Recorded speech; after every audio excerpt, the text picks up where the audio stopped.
All right, strap in, everybody. Today we are going deep on, well, justice. Like, what even is it? Right. It's one of those things everyone talks about. Throws it around. But, like, do we actually know what it means? Exactly. Luckily, you came prepared. Oh, absolutely. With some Reinhold Niebuhr. Moral man and immoral society. Classic.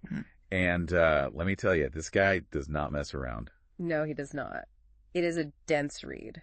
I'll say. But so worth it because he makes you think about justice. In ways you just don't usually. Absolutely. Some really uncomfortable truths in there. And speaking of uncomfortable truths, one thing that jumped out at me was how, like, the 18th century folks were so into education. Oh, yeah, the Enlightenment thinkers. Right. Like, if we just teach people to be good. All our problems are solved. Poof. Utopia. Spoiler alert. Didn't quite work out that way. Not so much. But it's interesting how that idea is still around. Oh, totally. Like, we still think awareness campaigns are going to fix everything. Just tell people and they'll change. Right. But Niebuhr's like, hold up. He says even the smartest people can be totally clueless. About their own biases. Especially with power and privilege mixed in. It's like we're blind to how our self-interest messes things up. Even when we're convinced we're being objective. Totally. And he doesn't stop there. He's like, brains alone don't make a just society. Not even close. He talks about this tension. Between, like, individual morality. Be nice to your neighbor. And what happens when you zoom out to, like... groups, nations, the whole shebang. Yeah, like, I can be a good person. Sure. But making a good society. What a whole different ballgame. Right. Like, can those even go together? That's what Niebuhr makes us wrestle with. He says this tension, it's built in. You can't escape it. And get this. He even suggests that no society can exist without some coercion. Whoa. Okay.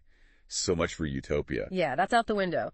But it's forcing us to see how messy things really are. People are messy. Exactly. So if we're being real, maybe perfect justice is impossible. Niebuhr doesn't give easy answers. Figures. He wants us to struggle with the tough questions. That's fun. He seems to be saying justice isn't a finish line. Not a destination. It's more like this constant process, this back and forth between what different people want and value. Okay, so constant struggle. Pretty much. And speaking of struggle, he gets real about the so-called good guys. Oh, yeah, he doesn't hold back. It's like power corrupts everyone, even if you're fighting for a good cause. It's like that saying, power tends to corrupt and absolute power corrupts absolutely. Right. Any examples come to mind? Well, he uses the Spanish conquistadors. Oh, yeah? They thought they were bringing civilization to the Inca. Spreading Christianity. But really, it was greed and power driving them. Classic. It's like the things that make us human, our intelligence, self-awareness. They can also make us worse. More dangerous, for sure. So if power always corrupts, how do we even make systems that work? Right. How do we stop it from serving just the people at the top? And that's another thing. What even, I ask, the common good? Everybody's got a different idea. It's all relative. This is where Niebuhr gets really interesting. He's like, look, how we see justice is shaped by who we are. Our experiences. Our beliefs, our place in society. So, like, we can't be truly objective. Not really. We all have biases, whether we realize it or not. That's a tough pill to swallow. It is, and that's why he's so big on dialogue. Talking to people you disagree with. Listening to different viewpoints. And constantly questioning yourself. Because our own perspective is just one piece of the puzzle. So good intentions aren't enough for justice. Nope.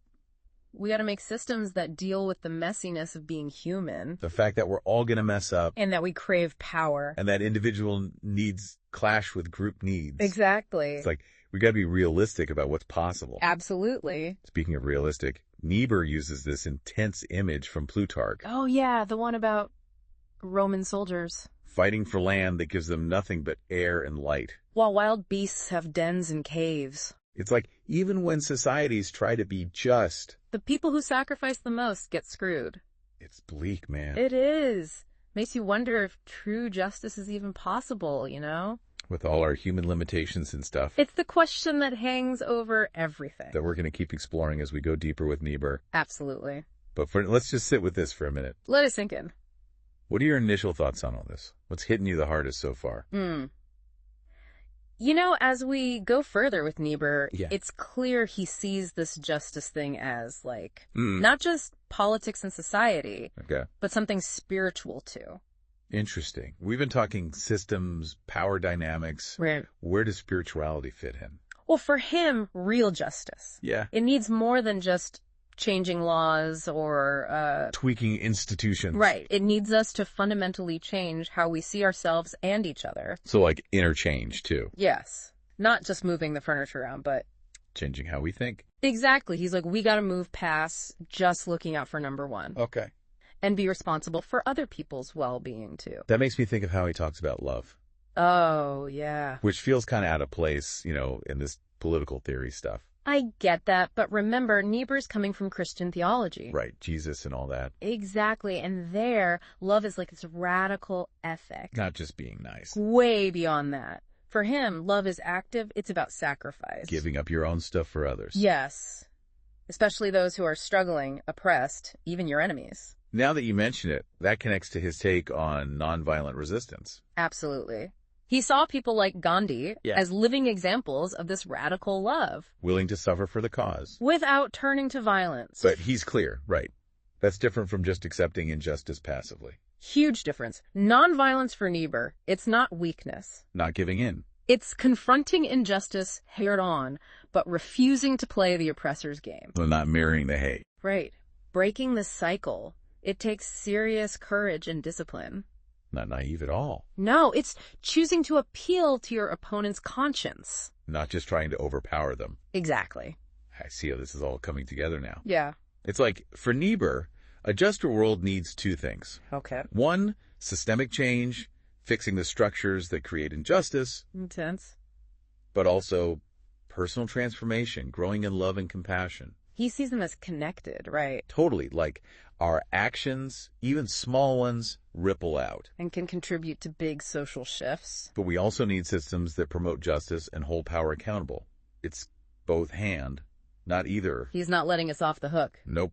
We got to challenge the powerful and examine ourselves. And this is where Niebuhr feels so relevant today. With all the division and polarization. Right. It's easy to fall into us versus them. Demonize the other side. And Niebuhr says that kind of thinking... simplifying things too much. That's what estopias us from getting to real justice. We need nuance. Yes.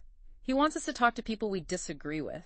Try to understand them. Find common ground, even when it's hard. Sounds like a more compassionate way to do politics. Absolutely. He sees love not as some fluffy feeling. Look like a force for real change. A force that breaks down walls, builds understanding. Helps us build a fairer world. Okay, I'm with you, but all this sounds very high-minded. Sure. How do we actually do it? Good question. He doesn't give a recipe. Figures. But he's big on education. Not just school, but... lifelong learning. Yes. Critical thinking, self-reflection, the whole deal. So, being informed citizens. Understanding how power works. Having the tools to actually fight injustice. He wants us to question our assumptions. Talk to people who think differently. Realize we all have blind spots. That shape how we see the world. And get uncomfortable, right? Oh, for sure. Admit how we might be benefiting from unjust systems. That's key. It's not just about blaming others. But looking inward, too. It takes humility and empathy. Which helps us understand. Even our opponents. They're products of their context, too. We're all in this web together. Right. Justice means engaging with each other in a way that's... more understanding, less combative. Exactly. He's all about dialogue, listening to those who've been ignored. Seeking to understand rather than... just forcing our views on people. Building bridges, finding common ground. To create a better future. Together. This is all good stuff, but how do we actually make it happen? What can we do? Yeah, beyond just talking about it. Niebuhr says it takes both individual and collective action. Okay. We got to be engaged citizens, know what's going on in our communities. So, stay informed, vote, all that. Yes. And speak up against injustice. Contact our reps. Protest. Exactly. And support groups fighting for justice. Donate.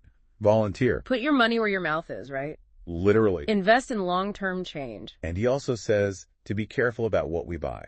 Support ethical businesses. Boycott the bad ones. It's about recognizing that every choice we make, even shopping, eating, has an impact. It all adds up. When millions of people make those choices, things change. We're not powerless. No. Our small acts of resistance matter. They build a bigger movement. And here's something important, even when things are tough. Yeah. We can't lose hope. Easy to get cynical, though. I know, but he says that can paralyze us. Stop us from acting. So we need that balance. Realism, but also optimism. Knowing the problems are real, but but believing we can make things better. That's a tough one. It is. He's reminding us this justice thing is a marathon, not a sprint. Long game. Persistence, patience, and that commitment to a better world. Even when it's hard. Exactly. This has been a lot, but it's making more sense now. Yeah. Like, Niebuhr gives us a framework. For thinking about justice. That's not about easy answers or pretending everything's going to be perfect. He's making us confront the hard stuff. Human nature, selfishness, the fact that injustice exists. But he also gives us tools to work with. Spiritual and practical. But to fight for that better world. I want to hear more about those practical tools. What we can actually do. Yeah, because it's easy to just talk. Right. But luckily, we've got more to dive into on that. So we've talked about Niebuhr's ideas, how justice is this mix of personal morality, social stuff, even spirituality. Right. It's a lot to unpack. It is, but where do we go from here? How do we actually live this out? Well, Niebuhr doesn't give us a to-do list. Figures. But he does give us principles, like a guide. Okay, so less of a how-to manual, more of a compass. Exactly. And he keeps saying how important it is to understand power.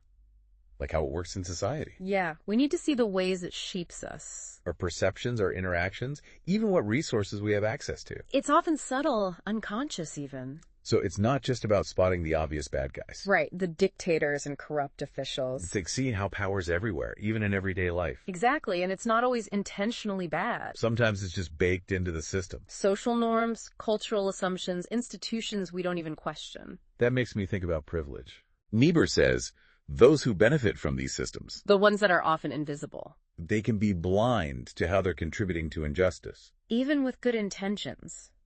It's a tough one. It is. He's asking us to be really aware of our own position. Like where we fit in society. And how that shapes our view of justice. To ask ourselves hard questions, confront our own biases. Because none of us are above it, that corrupting influence of power. Nope. We've all got blind spots. So it's not about pointing fingers. It's about looking in the mirror. Being honest about how we might be part of the problem. And that self-awareness is huge. Why? Because it helps us approach justice with humility. Less judgment, more empathy. Exactly. It helps us see that even those we disagree with, our opponents, they come from their own context, their own experiences with power and privilege. We're all shaped by that web of relationships. And to get to justice, we have to engage with each other differently. With more compassion and understanding. He's big on dialogue, listening to those who've been marginalized. Trying to understand instead of just pushing our own views. It's about building bridges, finding that common ground. Okay, I'm with you, but this sounds very idealistic. I get it. How do we make this real? What are the actual steps? Niebuhr suggests a mix of individual and collective action. Like what? He says we need to be engaged citizens. Informed, active. Yeah, knowing what's going on in our communities. Staying informed, voting, contacting our representatives. Right, and not being afraid to speak up against injustice. Protesting, organizing. All of that. And supporting groups working for change. Donating, volunteering. Putting your money and time where your values are. He also talks about being conscious consumers. Yeah, supporting ethical businesses. Boycotting the bad ones. It's realizing that even those small choices, shopping, eating, they have ripple effects. Like they actually matter. When enough people do it, things start to shift. It's empowering to think that we're not powerless. Exactly. Even small acts of resistance build up to something bigger. But it's easy to lose hope with all the bad news. I know, but Niebuhr says that cynicism can paralyze us. Keep us from doing anything. We need to find that balance. Between being realistic and hopeful. Exactly. Seeing the problems, but believing we can create change. That's the hard part. It is. And he reminds us this is a marathon, not a sprint. The long game. Persistence, patience, commitment to a better world. Even when it's tough. Yeah, even when it's really tough. This has been a lot to think about. It has. Niebuhr's ideas are challenging, but they give us a way to think about justice. That's more realistic. More nuanced. It's not about easy answers or pretending everything will be perfect. Right. It's about facing the hard stuff. Human nature, self-interest, the reality of injustice. But he also gives us tools. To work towards that better world. To actually do something. He's calling us to be informed, engaged citizens. To challenge power. Support those fighting for justice. Make conscious choices in our lives and never lose hope. And maybe most importantly, to approach all of this with love. Remembering our shared humanity. That's a good place to end. It is. Thanks for joining us on this deep dive. We hope you found it insightful, challenging, maybe even a little inspiring. We'll see you next time. Keep questioning, keep learning. And keep working towards a more just and equitable world.